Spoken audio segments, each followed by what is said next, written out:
Hello guys, welcome back again to my channel. Bersama saya Hansen di sini, dan seperti biasanya setiap harinya saya akan buatkan video seputar cryptocurrency. Apa kabar kalian hari ini semuanya? Semoga dalam keadaan yang baik-baik saja. Teman-teman, di video hari ini kita kembali akan membahas mengenai Bitcoin, kira-kira apa yang sedang terjadi di price action, diikuti apa yang bisa kita expect berikutnya, beserta juga ada beberapa berita yang sangat penting yang hadir hari ini yang pengen saya sampaikan juga ke kalian. So, stay tune terus sampai akhir video. Nah, sekarang kita bakalan mulai dari CoinMarketCap terlebih dahulu. Per hari ini secara global, market cap crypto berada di angka 1,64 triliun dolar atau naik sekitar 0,18%. Nah, di top 10 coin sendiri kita melihat keadaannya mix, bagian ada hijau, ada juga yang merah. Tapi yang mencolok hijaunya itu ada di Dogecoin, teman-teman, karena dia satu-satunya yang 2 digit kenaikannya, sekaligus menjadikan dia sebagai top performer hari ini dengan kenaikan 14,3%. Dan kenaikan yang kita lihat di Dogecoin ini bukan tanpa alasan ya teman-teman, kita bakalan bahas alasannya nanti. Tapi intinya kalau kita lihat secara sekilas, top 10 dominan sebenarnya sedikit ke arah hijau gitu ya. Kalau yang merah itu cuman Ethereum, Solana, 2 aja. Itu pun cuman penurunannya 0, sekian persen. So, itu adalah outlook sementara dari beberapa top coin yang ada. Sekarang kita langsung aja masuk ke beberapa data dan berita terbaru hari ini. Nah, yang pertama teman-teman, setelah kita berada di weekend lagi, ini kita bisa rangkum nih, sudah ada 6 hari di mana spot Bitcoin ETF telah aktif diperdagangkan, atau kita anggap seminggu lah gitu ya. Dan hasilnya, seperti yang disampaikan oleh Eric Balchunas di sini, bahwa walaupun kita memang melihat banyak sekali selling pressure datang dari GBTC dengan adanya outflow sebesar 590 juta dolar bahkan di satu hari saja, yaitu di hari Jumat. Tetapi yang lainnya masih bisa mengimbangi teman-teman, terutama Fidelity dan juga dari BlackRock, yaitu adalah iShares. Jika kita totalkan teman-teman, oke, outflow di GBTC itu ada kurang lebih 2,8 billion dolar. Oke, 2,8 billion dolar. Itu adalah outflow-nya, yang keluar, dana yang keluar. Tapi dana yang masuk, kalau kita akumulasikan dari yang lainnya di sini, totalnya itu kurang lebih 4 billion dolar.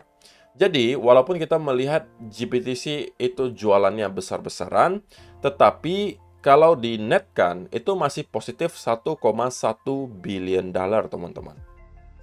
Jadi, ini bukan sebuah angka yang terlalu jelek untuk minggu pertama. Kita melihat ada beberapa rekor yang dipecahkan, salah satunya volume tertinggi untuk ETF gitu ya di hari pertama. Kemudian juga kita melihat beberapa spot Bitcoin ETF yang masuk ke top 10 secara volume per harinya, oke, dan bisa menyaingi berbagai ETF lainnya. Dan walaupun kita melihat GBTC itu jualan, tapi rupanya yang lain itu bisa mengimbangi. Jadi itulah berita baik teman-teman menurut saya. Karena sekali lagi, oke, kita memang tahu bahwa minggu pertama Grayscale jualannya gede-gedean. Tetapi apakah hal ini akan terus berlanjut? Apakah kita akan melihat selling off ini terus berlanjut sampai beberapa minggu ke depan? Who knows? Tetapi harusnya cepat atau lambat orang-orang yang mau jualan itu juga sudah habis. Hanya tersisa yang mau akumulasi. Nah, pada saat itu mungkin kita baru bisa melihat Bitcoin membentuk semacam base gitu ya, mungkin sideways selama beberapa minggu, dan kemudian kita start kembali merangkak ke atas, building momentum lagi dan mendekati ke all time high. Dan itu bisa memakan waktu berminggu-minggu atau bahkan berbulan-bulan teman-teman. Jadi itulah kenapa saya dalam beberapa hari terakhir sering menyampaikan kalau misalnya teman-teman harus bersiap jika rupanya kita akan masuk ke fase yang membosankan di Bitcoin. Sama seperti yang kita lihat beberapa bulan yang lalu ketika kita juga sideways beberapa bulan, itu di tahun 2023. Gitu ya. Jadi itu adalah yang pertama. Walaupun GBTC jualannya gede-gedean, tapi in the end of the day kita masih melihat net flow-nya itu masih positif. Nah, ini adalah sebuah quotes yang simple tetapi menurut saya sangat-sangat penting untuk kalian tahu. If you're afraid of a dip to 30K, number 1, you are overexposed. Number 2, if you cannot handle a 20% dip, crypto is not for you. Simple. Jadi saya juga sangat setuju teman-teman. Kalau teman-teman semuanya ketakutan, kalau Bitcoin bakalan drop ke 30.000 dolar, oke, kemungkinan besar ada dua alasan yang mendasari hal tersebut. Kenapa kalian bisa ketakutan? Aduh, jangan sampai ke 30 kok, jangan sampai ke 28 kok, jangan sampai ke 37 bahkan mungkin. Yang pertama, kalian kemungkinan overexpose. Artinya apa? Kalian terlalu besar exposure-nya di kripto. Uang yang tidak seharusnya kalian masukkan ke kripto, kalian juga masukin. All in lah mungkin istilahnya. Atau nggak all in pun, bukan uang dingin yang kalian masukkan. Bukan jatah yang investasi kalian masukkan. Tapi uang-uang yang mau kalian pakai sehari-hari, uang yang mau kalian pakai dalam jangka waktu pendek, itu juga kalian masukkan. Contohnya, misalnya 2-3 bulan lagi kalian mau beli mobil katakanlah.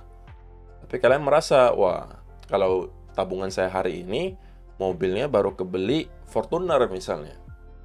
Gimana kalau saya taruh ke kripto, mudah-mudahan naik 3-4 kali lipat, bisa dapat misalnya Porsche misalnya. Atau bisa dapat Alphard misalnya. Mungkin pikirannya seperti itu. Nah, kalau itu yang kalian lakukan, nah kemungkinan kalian bakalan takut gitu kalau misalnya Bitcoin bakalan drop lagi ke area 30-an ribu. Yang kedua, kalau kalian merasa tidak overexpose, alias kalian merasa enggak sih kok, saya nggak merasa overexpose terhadap kripto gitu. Cuman emang takut aja kalau drop lagi gitu kan. Nah, itu kemungkinan adalah alasan kedua. If you cannot handle a 20% dip, kalau kalian memang tidak bisa bertahan karena kalian melihat ada koreksi sebesar 20%, maka simpelnya kripto itu bukan untuk kalian, teman-teman. Kalian mungkin lebih cocok, kalau kalian nggak mau volatility-nya terlalu tinggi ya, masuknya ke forex. Gitu kan? Karena forex itu pergerakannya per hari cuma kurang lebih 0, sekian persen. Maksimal mungkin 1, sekian. Itu udah paling maksimal. Gitu kan? Atau masuknya ke saham, kalau mau lebih agresif gitu. Walaupun koreksi 20% di saham itu juga terjadi, tapi tidak sesering di kripto. Terlebih lagi kalau kalian beli yang blue chip sahamnya, ya palinglah koreksi 1%, koreksinya 2%, atau 5-10% itu udah banyak banget di market saham.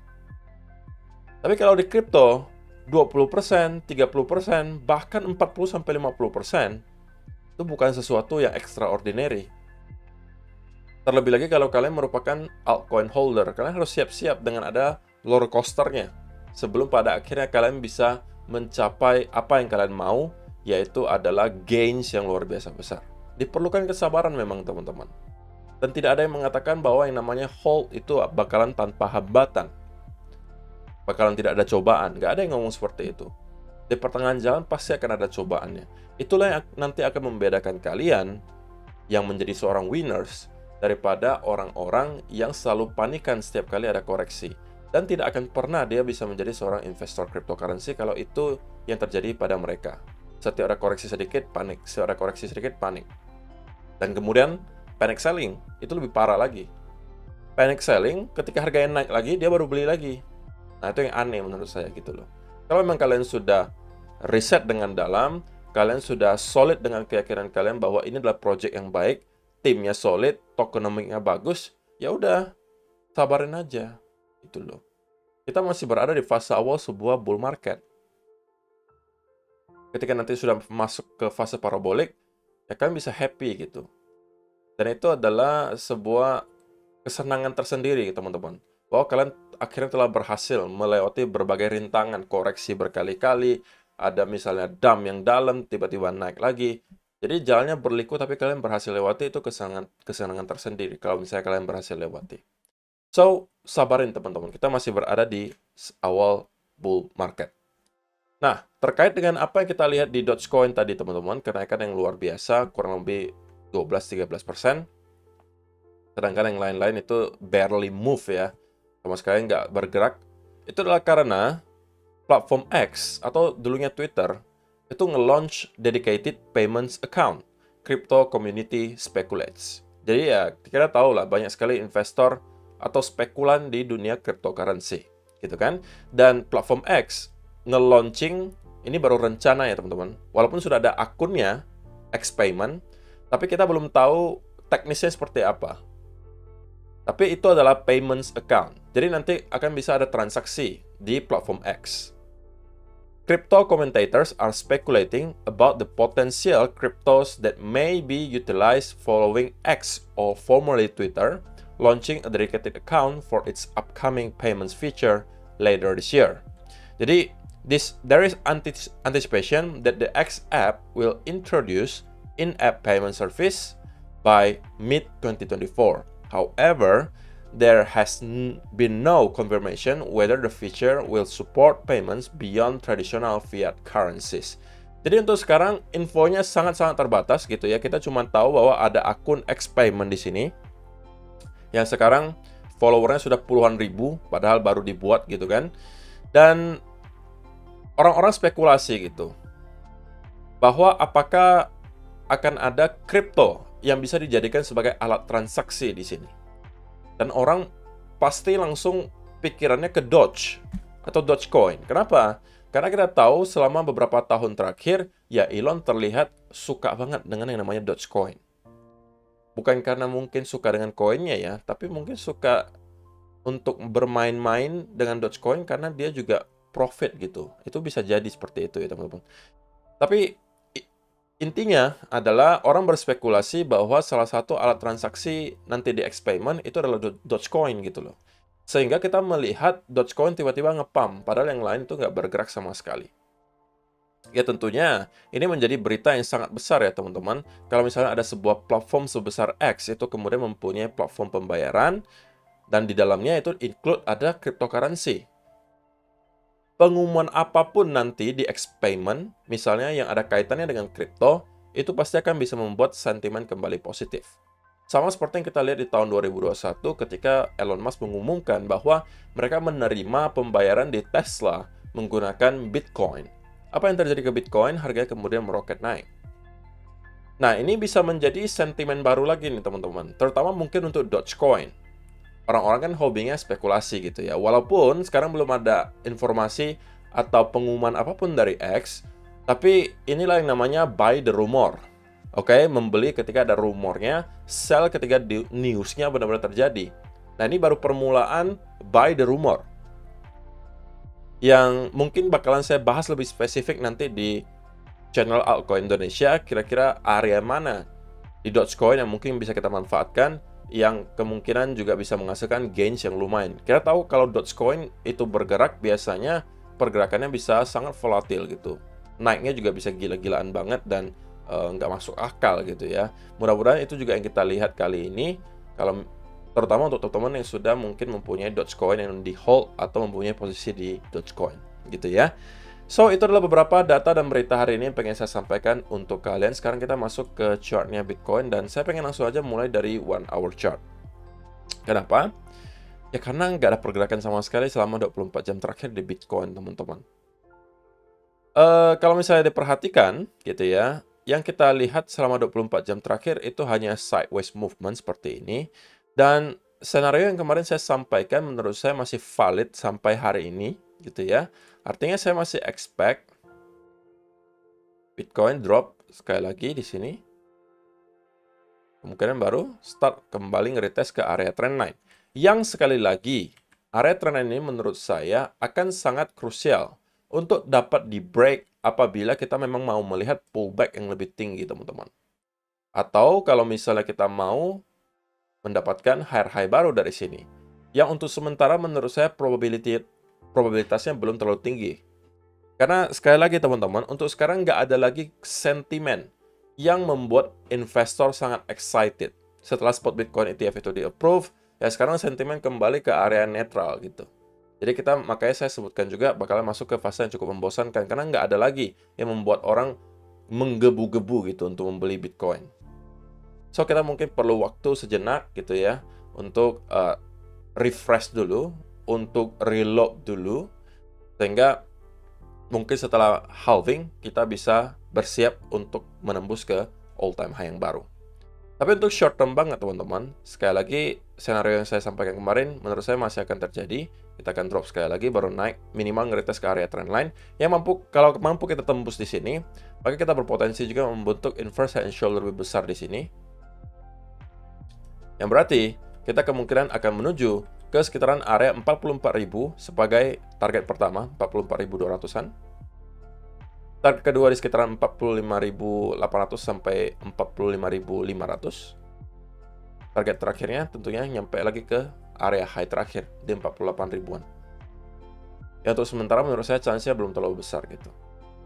Tapi who knows, siapa tahu ada tiba-tiba katalis lagi yang baru, tiba-tiba Expayment mengumumkan Bitcoin bakalan dijadikan sebagai alat pembayaran di sana, tiba-tiba kita ngepam, ya nggak tahu juga gitu ya. Tapi sebelum ada katalis-katalis yang baru datang, sebelum ada sentimen baru yang datang, menurut saya chance-nya nggak terlalu besar kalau kita akan dengan segera nyampe lagi ke area 48.000. Perlu waktu gitu, dan saya ekspektasinya justru adalah kita mendapatkan konsolidasi yang mirip dengan yang kita lihat di tahun 2023 kemarin, dari bulan April hingga bulan September bahkan. Saya nggak expect selama ini sih sebenarnya. Saya expect ini mungkin nggak sampai, ini kalau ini kan bahkan dari Maret ya teman-teman. Maret sampai September, Maret, April, Mei, Juni, Juli, Agustus, September, setengah tahun. Oke? Ya mungkin oke lah, setengah tahun juga dari sekarang berarti masih bulan Juli gitu ya. Atau 6 bulan lagi ya berarti masih bulan Juli. Sedangkan kita halvingnya itu di bulan April, ya berarti 3 bulan setelah halving, kita bisa start merangkak naik ke atas. Itu mungkin udah periode maksimalnya gitu menurut saya. Maksimal Juli lah kita udah start untuk kembali break ke area yang lebih tinggi di atas 50.000, mendekati 60.000, atau bahkan kita kemudian break ke all time high yang baru. So teman-teman, kalau misalnya kalian merupakan seorang traders gitu ya, saya rasa hal semacam ini tidak terlalu worth it untuk kalian ambil.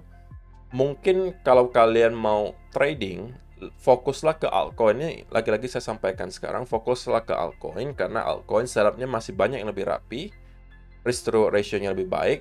Setup-setup barunya udah saya bagikan di video altcoin Indonesia kemarin, yang kalau kalian belum subscribe, linknya sudah ada di bawah ya, kolom description box. Ada beberapa setup yang saya bagikan kemarin, salah satunya sebenarnya include Dogecoin sebagai setupnya. Dan ada beberapa setup yang menurut saya wajib kalian pantau gitu ya, karena menurut saya banyak sekali yang menghasilkan risk to ratio yang jauh lebih baik daripada kalau kalian memaksakan untuk trading di Bitcoin, which is sekarang yang berada di area yang abu-abu menurut saya.